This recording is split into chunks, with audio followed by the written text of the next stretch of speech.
জানি কি হয়।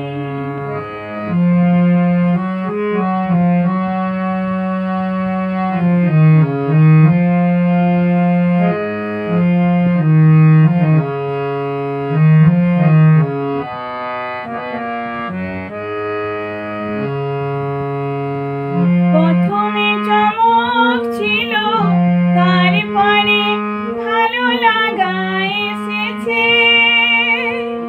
ডুবে গেছে সেই মন, যেমন খুশির স্রোতে ভেসেছে। প্রথমে চমক ছিল, তারপরে ভালো লাগা এসেছে।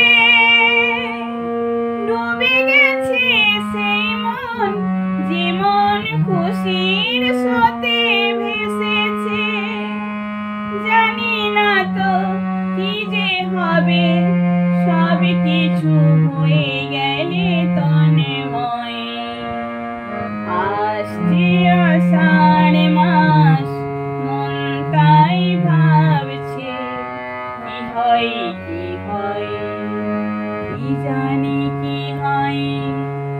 এক বৈশাখে দেখা হলো দুজনার, জ্যৈষ্ঠীতে হলো পরিচয়। আসছে আষাঢ়